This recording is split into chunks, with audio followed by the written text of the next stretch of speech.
નમસ્કાર ગુજરાત। આજના મુખ્ય સમાચારની અંદર અંબાલાલ પટેલે કહ્યું એટલે પાકું વાવાઝોડા સાથે વરસાદની રહેલી છે આગાહી। રાજ્યની રેશનિંગની દુકાનો 1 નવેમ્બરથી બંધ। રાશન કાર્ડ ધારકોને અનાજ નહીં મળે। ગુજરાતના મુખ્યમંત્રીની સૌથી મોટી જાહેરાત। ખેડૂતો માટે આવી ગઈ છે ખુશ ખબર, 2 લાખ રૂપિયા સુધીની સહાય મળશે। વાહન ચાલકો માટે ડ્રાઇવિંગ લાયસન્સના નવા નિયમો।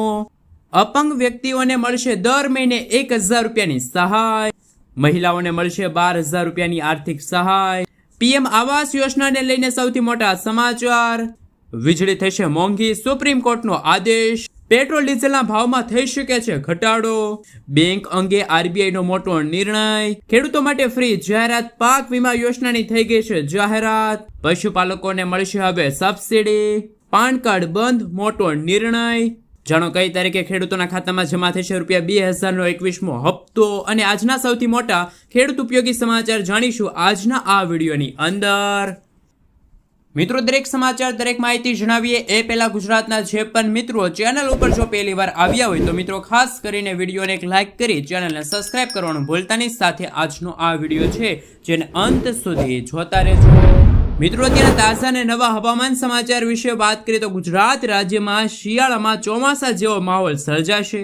હવામાન નિષ્ણાત અંબાલાલ પટેલે મોટી આગાહી વ્યક્ત કરી છે। અંબાલાલ પટેલના જણાવ્યા અનુસાર અરબી સમુદ્રમાં સર્જાયેલી વરસાદી સિસ્ટમ વધુ સક્રિય થશે, જે વરસાદી સિસ્ટમ અરબ સાગરમાં થોડા દિવસોમાં તોફાનમાં પરિવર્તિત થશે, જેના કારણે ગુજરાતમાં આગામી 3 દિવસ સુધી હળવા તો અમુક ભાગોમાં ભારે વરસાદ જોવા મળશે। ઓક્ટોબર મહિનાના અંતમાં અને 3 નવેમ્બર સુધી રાજ્યના સૌરાષ્ટ્ર, કચ્છ, ઉત્તર ગુજરાત, મધ્ય ગુજરાત, દક્ષિણ ગુજરાતના ભાગોમાં ભારે વરસાદની આગાહી અંબાલાલ પટેલે વ્યક્ત કરી છે। ગુજરાતમાં અત્યારે બેવડી ઋતુનો અનુભવ ગુજરાતવાસીઓને થઈ રહ્યો છે, તેમજ દિવસના સમયગાળા દરમિયાન સામાન્ય ગરમી લાગે છે, જ્યારે રાત્રે ઠંડીનો ચમકારો શરૂ થઈ ગયો છે। આ વાતાવરણ પરથી અંબાલાલ પટેલે પોતાની આગાહી વ્યક્ત કરી છે કે રાજ્યમાં હવે ધીમે ધીમે શિયાળો શરૂ થઈ રહ્યો છે। મિત્રો, તેમના સમાચાર વિશે વાત કરીએ તો ગુજરાત સરકારનો રાશન કાર્ડને લઈને સૌથી મોટો નિર્ણય। ગુજરાતના અન્ન નાગરિક પુરવઠા વિભાગે પરિપત્ર જારી કરીને જણાવ્યું કે રાશન કાર્ડનો ઉપયોગ હવે રહેઠાણના પુરાવા તરીકે નહીં થઈ શકે। રાશન કાર્ડનો ઉપયોગ માત્ર વ્યાજબી ભાવની દુકાનો અને ગેસ કનેક્શન માટે જ માન્ય રહેશે। આ નિર્ણયથી રાશન કાર્ડના દુરુપયોગને રોકવાનો હેતુ છે, જેથી તેનો મૂળ હેતુ અન્ન પુરવઠા સુનિશ્ચિત કરવા પૂરતો મર્યાદિત રહેશે।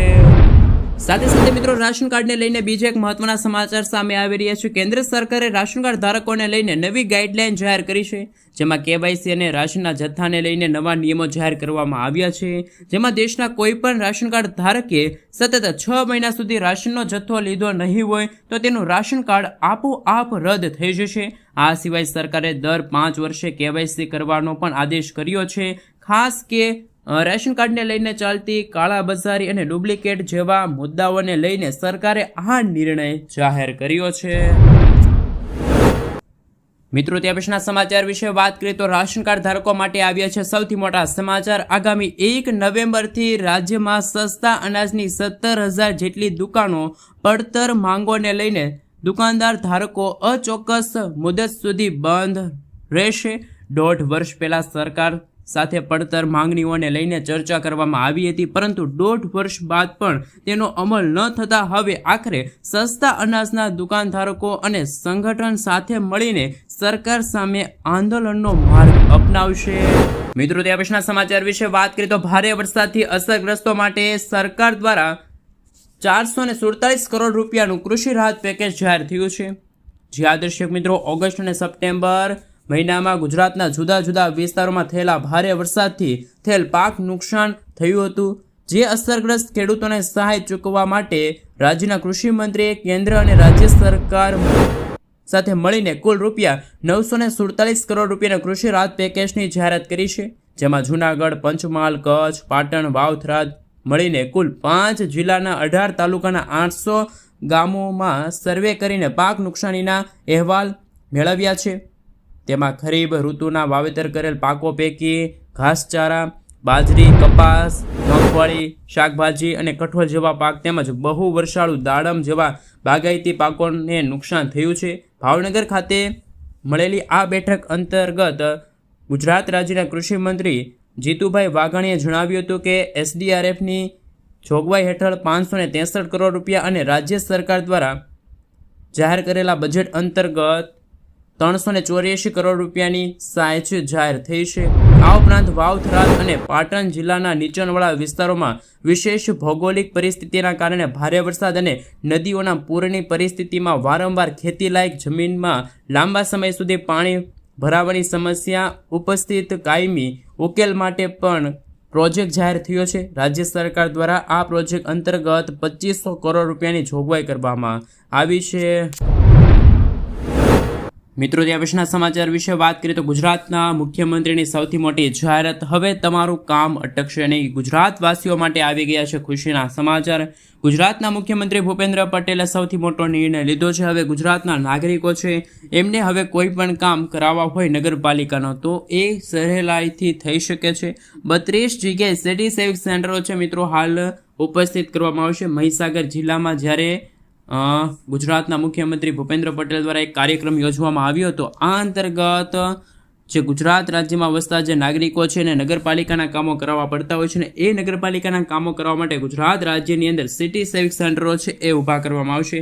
આમના થકી ગુજરાતના નાગરિકોને ગુજરાતની કોઈ પણ સરકારી યોજના અંતર્ગત જો લાભ લેવો હોય તો પણ હવે તમે સહેલાઈથી છે એ સિટી સેવિક સેન્ટરના માધ્યમથી કરાવી શકો છો.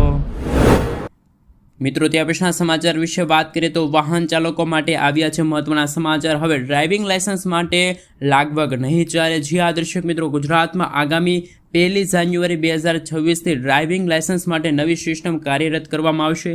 હવે ગુજરાતમાં સૌપ્રથમવાર મોડાસા કચેરીમાં AI ટેકનોલોજીના માધ્યમથી હવે ડ્રાઇવિંગ લાયસન્સની તમારે પરીક્ષા છે એ પાસ કરવી પડશે.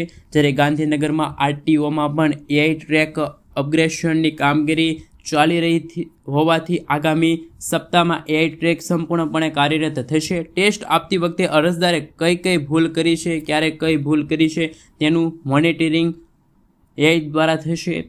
આનાથી હવે તમારે ડ્રાઇવિંગ લાયસન્સ મેળવવું ખૂબ જ અઘરું બનશે. RTOના ડ્રાઇવિંગ ટેસ્ટ ટ્રેક પર 18 કેમેરા લગાડવામાં આવશે. તો વાહન ચાલકોને હવે ડ્રાઇવિંગ લાયસન્સ માટે ટેસ્ટ આપી હવે થોડીક જટિલ બની શકે છે. મિત્રો, ત્યાં પછીના સમાચાર વિશે વાત કરીએ તો મહિલાઓને મળશે 12,000 રૂપિયાની સહાય. રાજ્ય સરકાર દ્વારા નમોશ્રી યોજનાની શરૂઆત કરવામાં આવી છે જે સગર્ભા સ્ત્રીઓ અને માતાઓ માટે આરોગ્ય અને પોષણ સુધારવા માટે મહત્વપૂર્ણ છે. આ યોજનાથી યોગ્ય લાભાર્થીઓને 12,000 રૂપિયાની આર્થિક સહાય મળશે, જેમાં માતા અને શિશુના મૃત્યુદરમાં ઘટાડો થશે અને સશક્તિકરણમાં મદદ થશે. આ યોજનાનો લાભ 8 લાખથી ઓછી આવક ધરાવતા પરિવારો માટે છે. નમશ્રી યોજનાનું ફોર્મ આંગણવાડી કેન્દ્ર અથવા તો ગામ સભા અથવા તો મિત્રો ગ્રામ પંચાયતની કચેરી દ્વારા તમે મફતમાં મેળવી શકો છો.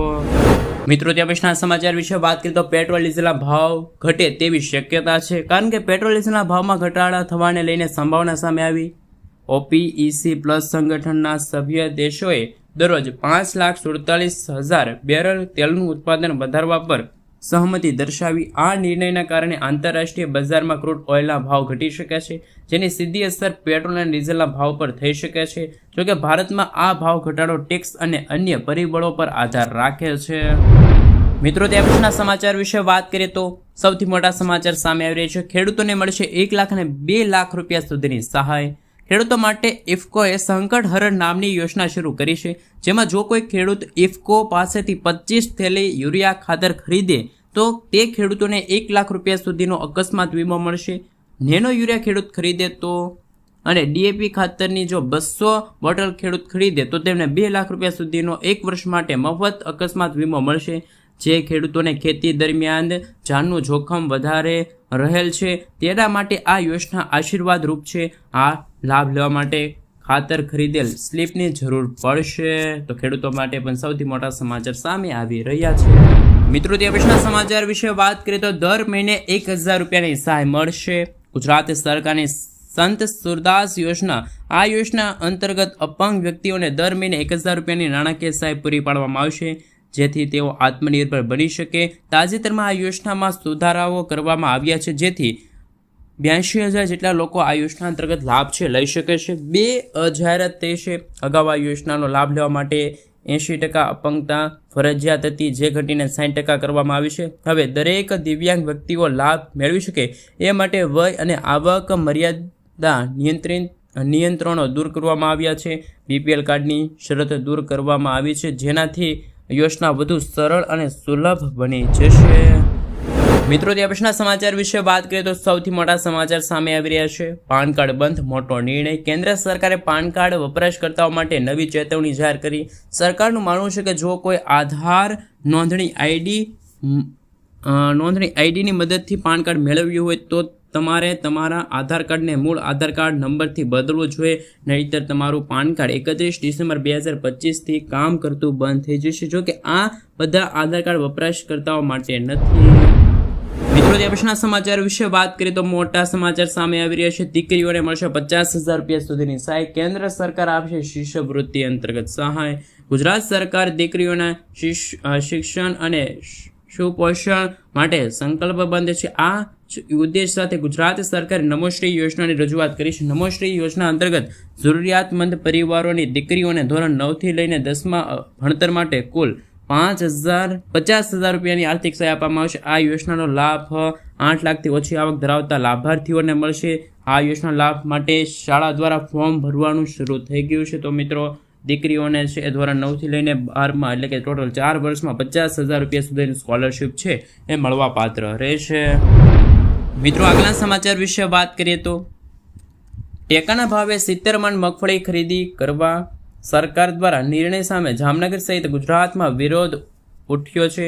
ત્યારે ખેડૂત દીઠ ઓછામાં ઓછા 300 મણ મગફળીની ખરીદી કરવાની સુવિધા આપવી જોઈએ, અથવા તો સરકાર ખરીદી કરી ન શકે તો ટેકાના ભાવે 1452 રૂપિયા અને ખુલ્લા બજારમાં હાલના જે ભાવ 1000 રૂપિયા વચ્ચેનો તફાવત એટલે કે 452 રૂપિયા પ્રતિ મણ ગણાતા 300 મણ દીઠ ટોટલ 1,35,000 રૂપિયાની રકમ દરેક ખેડૂતોના ખાતામાં સીધી જમા થાય જેવી માંગણી સાથે જામનગર ખેડૂત દ્વારા રેલી યોજવામાં આવી હતી. શું ખેડૂતોને વધુ મગફળીની ખરીદીનો લાભ મળવો જોઈએ કે ના મળવો જોઈએ? ખાસ મિત્રો નીચે કોમેન્ટ બોક્સમાં કોમેન્ટ કરીને જરૂરથી જણાવી આપજો. મિત્રો, આગળના સમાચાર વિશે વાત કરીએ તો મોટા સમાચાર સામે આવી રહ્યા છે. એટીએમ અંગે આરબીઆઈનો મોટો નિર્ણય. આરબીઆઈ તમામ બેંકો અને વ્હાઇટ લેબલ એટીએમ ઓપરેટર્સને આદેશ આપ્યા છે કે હવે એટીએમમાંથી 100 અને 200 રૂપિયાની નોટો પણ ફરજિયાત નીકળવી જોઈએ. સામાન્ય નાગરિકોને નાની નોટની ઉપલબ્ધતા સુનિશ્ચિત કરવા માટે આ પગલું લેવામાં આવ્યું છે.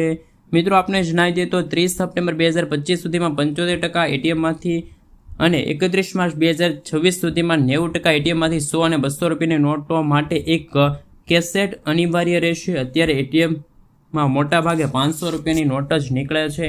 એમને લઈને ખાસ કરીને મિત્રો આરબીઆઈ એટીએમને લઈને સૌથી મોટો નિર્ણય લીધો છે.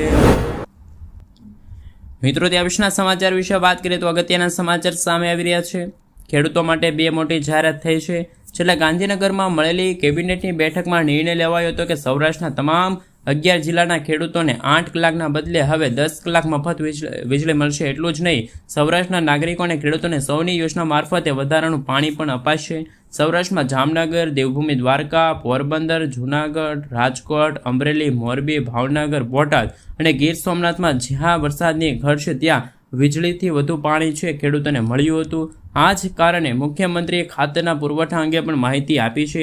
જ્યાં ખાતર ઓછું છે તે જિલ્લામાં ઝડપથી ખાતરનો જથ્થો પહોંચાડવામાં આવે. ખાતરની અછત પર મંત્રી શ્રી જીતુભાઈ વાઘાણીએ પણ જણાવ્યું હતું કે રશિયા અને ઈરાનના યુદ્ધના કારણે ખાતરનો જથ્થો છે ઓછો આવે છે. ભારતમાં ખાતરમાં આત્મનિર્ભર બની રહ્યું છે અને દર મહિને ખાતરનો પૂરતો જથ્થો મળી રહે તેવી વ્યવસ્થા પણ હાથ ધરવામાં આવી છે.